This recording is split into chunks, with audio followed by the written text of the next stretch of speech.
ಸಿನಿಮಾಗೆ ರಿಯಾಕ್ಟ್ ಮಾಡಿರೋದು. ಆ್ಯಂಡ್ ನನ್ನ ಕಡೆ ಉಸಿರಿನ ತನಕ ನಾನು ವಿಷ್ಣು ಸರ್ ಅಭಿಮಾನಿನೇ. ಹಾಗಂತ ಅಭಿಮಾನಿ ವಿಷ್ಣು ಸರ್ಗೆ ಅಂದರೆ ಬೇರೆಯವ್ರನ್ನ ದೂಷಿಸ್ತೀನಿ ಅಂತಲ್ಲ. ನನ್ನ ಅಭಿಮಾನ ಆ ಕಡೆ. I am a devoted fan, but I respect others. So ಇದು basic statement I want to make.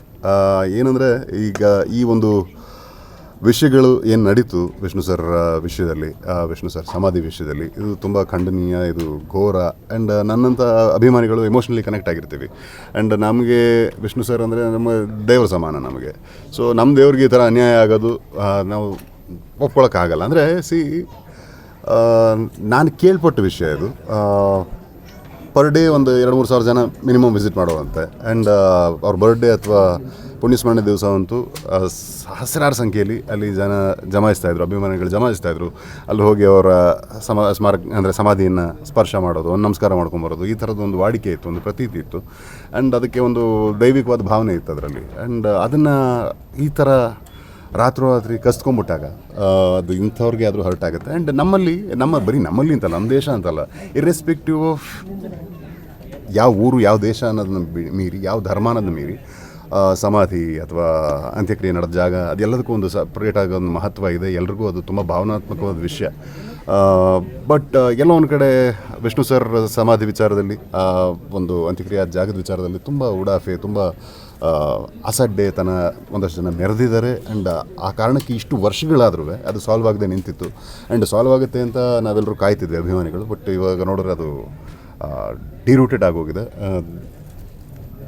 ಅದಕ್ಕೆ ಒಳ್ಳೆ ಪದದಲ್ಲಿ ಏನೂ ಹೇಳೋಕ್ಕಾಗಲ್ಲ.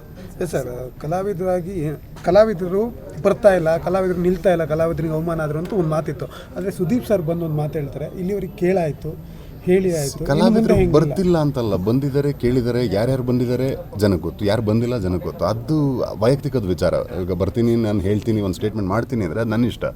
ಮಾಡಲ್ಲ ಅಂದರೂ ಅದು ನನ್ನ ಇಷ್ಟ. ಬಟ್ ಅಂದರೆ ನಾನು ಒಬ್ಬ ಕಲಾವಿದನಾಗಿ ಹೇಳೋದಾದರೆ, ಹಾಗೆ ಪ್ರತಿಯೊಬ್ಬ ಕಲಾವಿದನಿಗೂ ಅದೇ ವೈಯಕ್ತಿಕ ವಿಚಾರ. ಅವರು ಅಭಿಪ್ರಾಯನ ಮಂಡಿಸ್ಬೋದಾ ಇಲ್ವ ಅನ್ನೋದು ಅವರ ಇಷ್ಟ. ಅದು ತನ್ನಿಷ್ಟಕ್ಕೆ ಅವರು ವರ್ತಿಸುವಂಥ ಸ್ವತಂತ್ರ ಎಲ್ರಿಗೂ ಇದೆ. ಆದರೆ ಇಲ್ಲಿ ಪ್ರಯತ್ನ ಪಟ್ಟವರು ತುಂಬ ಜನ ಇದ್ದಾರಲ್ಲ. ಈಗ ಸುದೀಪ್ ಸರ್ ಹೇಳ್ದಂಗೆ ಇಷ್ಟು ವರ್ಷಗಳಿಂದ ಅವರು ಸುಮಾರು ಸಲ ಮೀಟಿಂಗ್ ಮಾಡಿದ್ದಾರೆ. ಆ್ಯಂಡ್ ಒಂದಷ್ಟು ಹೋರಾಟಕ್ಕೆ ನಾನು ಹೋಗಿದ್ದೀನಿ. ಆ್ಯಂಡ್ ಒಂದಷ್ಟು ಹೋರಾಟಕ್ಕೆ ತುಂಬ ನಟರು ಧ್ವನಿ ಕೊಟ್ಟಿರೋದು, ಸಪೋರ್ಟ್ ಮಾಡಿರೋದು, ಟ್ವೀಟ್ ಮಾಡೋ ಮೂಲಕ ಆಗಲಿ, ಇನ್ಸ್ಟಾಗ್ರಾಮಲ್ಲಿ ಪೋಸ್ಟ್ ಮೂಲಕ ಆಗಲಿ, ಅದನ್ನೊಂದಷ್ಟು ಜನ ಬೇರೆಯವ್ರು ಮಾಡಿರೋದು ನಾನು ನೋಡಿದ್ದೀನಿ.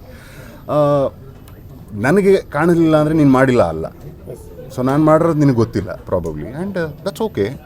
ಆ್ಯಂಡ್ ಇಲ್ಲಿ ಯಾರು ಕಂಪಲ್ಷನ್ ಇಲ್ಲ ಇದು ನೀವು ಮಾಡಲೇಬೇಕು ಅಂತ. ಆದರೆ ಪ್ರಯತ್ನ ಪಟ್ಟು, ಈಗ ಸುದೀಪ್ ಸರ್ಗಿಂತ ನಮಗೆ ದೊಡ್ಡ ರಿಸೋರ್ಸ್ ಬೇಡ. He is such a powerful man, well influenced man, well recognised man.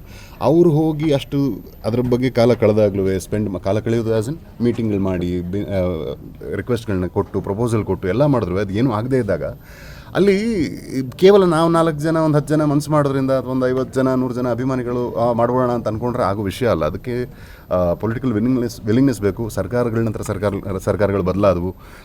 ಈ ಎಲ್ಲ ಬದಲಾವಣೆಯನ್ನು ದಾಟಿ ಇನ್ನೊಂದಷ್ಟು ಹೋಪ್ ಉಳಿದಿತ್ತು, ಕಾಯ್ತಾ ಇದ್ವಿ. ಬಟ್ ಮೊನ್ನೆ ಆಗಿರೋ ಒಂದು ವಿದ್ಯಮಾನ ತೀರಾ ಹೀನಾಯವಾದ್ದು. ತೀರಾ ಅಂದರೆ